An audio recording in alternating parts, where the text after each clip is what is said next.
Magic the Gathering Secret Lair Fallout RAD traditional foil. The only reason I'm opening this is because we played Commander the other day. It was 6 of us. Was it 6 of us? Or she said sure. And some of us were playing precons.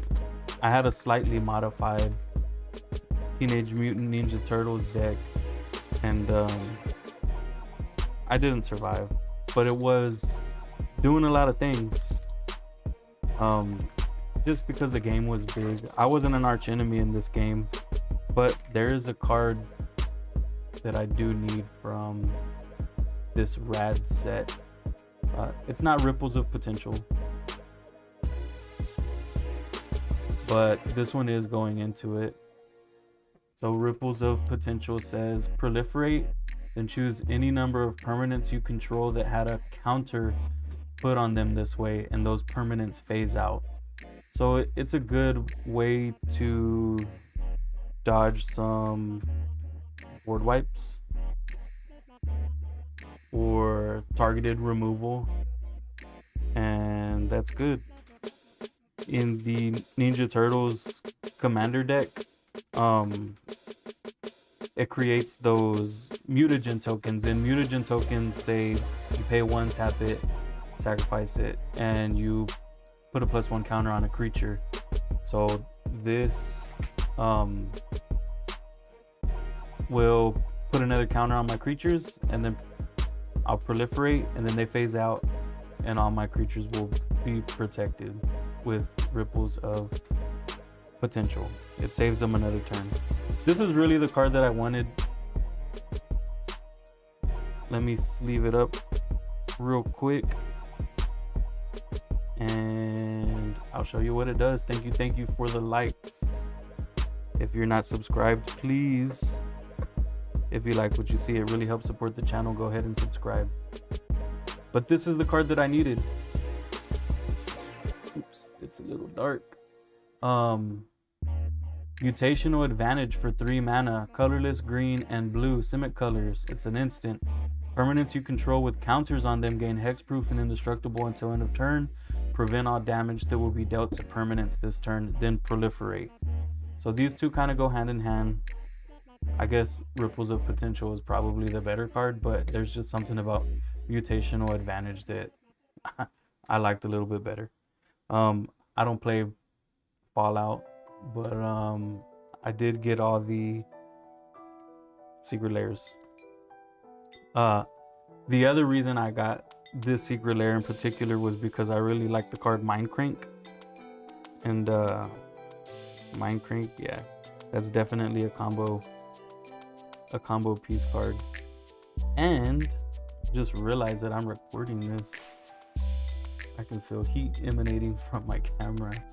The Wise Mothman for 4 mana, colorless, black, green, blue. He's a 3/3. When the Wise Mothman enters or attacks, each player gets a RAD counter. Whenever 1 or more non-land cards are milled, put a +1 counter on each of up to X target creatures, where X is the number of non-land cards milled this way. So I do have the precon, it's unopened. I don't have a Mothman deck. So I'll just set this one to the side. Mind Crank, I have a Yidris deck, the one that has Cascade after he deals damage. Whenever Yidris, thank you JJ, yeah, it is a combo piece. Whenever Yidris deals combat damage to a player, spells you cast this turn have Cascade. So if you can give him double strike, they'll have Cascade. But I made Yidris a mill deck, and I haven't played it for about 10 years, or whenever since it came out. I think I played it maybe 2 months after it came out, and then I just kind of set him aside. But Mind Crank is in that deck, and actually JJ can't get enough is the one who gave me Mind Crank and most of the cards in that Yidris deck. So JJ's the one to blame. I've never comboed out anybody with Yidris.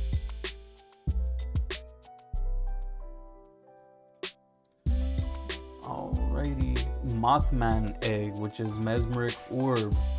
Whenever a permanent becomes untapped, that permanent's controller mills a card. So this one's kind of cheating. That's a cheater ad card. Cheater ad. Whenever a permanent becomes untapped, that permanent's controller mills a card. So we have somebody that likes to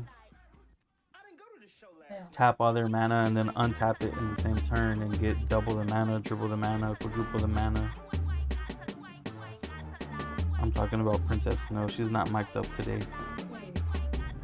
She's at the command center controlling all of this stuff. I just get to have fun today. And then we have Marilurk Hatchling, which is Ruin Crab.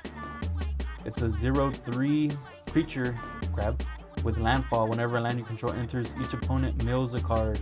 Oh, each opponent mills 3 cards. So I guess I'm gonna have to go ahead and start working on that mill deck again. Yeah. It was a short stream, 6 minutes. Thank you everybody for joining. Since I recorded it, I probably might try to make a theatrical version of a mid-form video. But here are all the cards. I'll run through it one more time.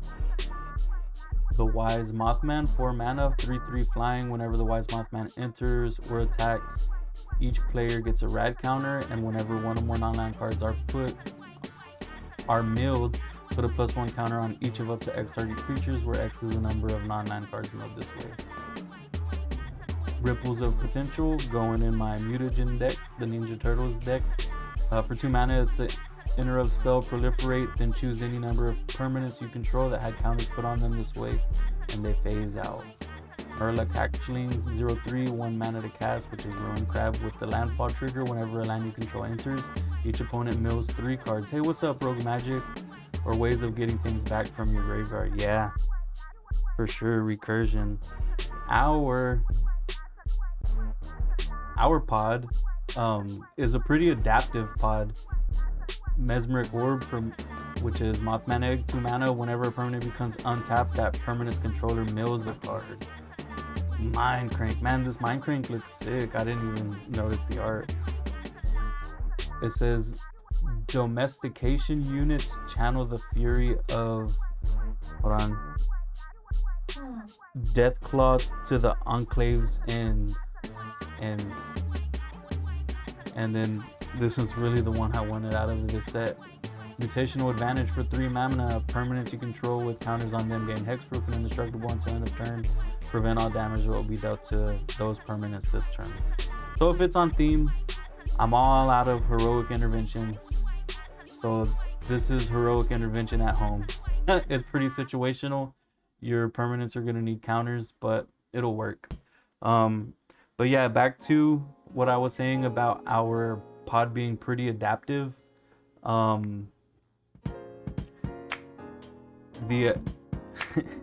It's a lot.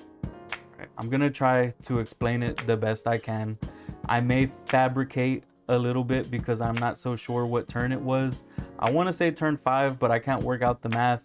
All I know is I was pretty much at around between 7 to 10 life.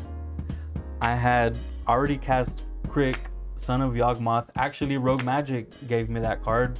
It's Post Malone, Son of Yawgmoth. I cast Post. I burnt all my life to cast Shieldred. I think I got Shieldred out first. They popped Shieldred, right? He was susceptible to spot removal. Then I brought out Villis, Broker of Blood. And I had tapped out all my mana I paid life to cast Mana Rocks, for swamps and stuff.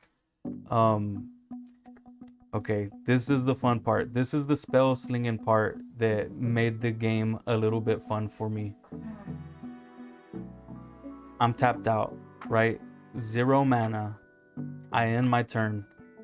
I'm the active player, right? But I pass priority, so I guess I'm no longer the active player. Player 2 right? Passes priority to player 3. Player 3 responds to my end step and tries to Swords to Plowshares my Villas. I had Reanimate in my hand, so I was gonna use that to bring back Shieldred. Right, I was gonna reanimate Shieldred. They tried to pop my Villas. I'm tapped out. Let me remember this correctly.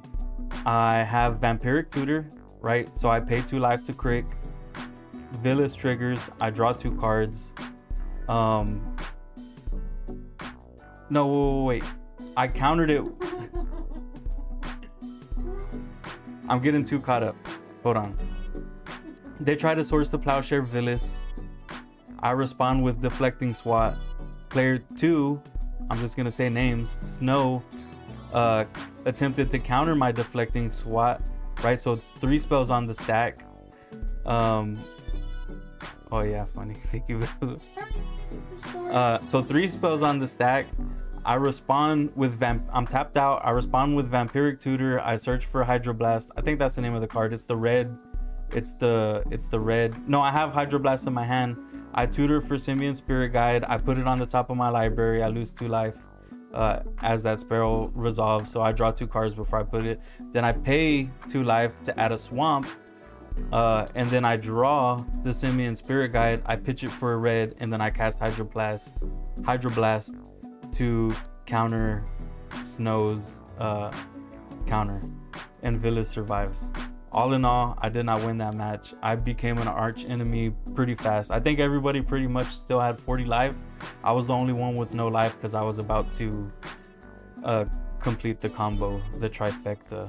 I was gonna have Shieldred, Villas, and Crick all on the battlefield. I didn't even cast my commander. That was just a fun match. I had the right colors. I had the right mana rocks. It was on. But anyways, thanks everybody for sticking around. We got 4 viewers. If you like what you see, I might go live tomorrow and open up another secret lair. But please subscribe and please follow our journey. Peace. Night.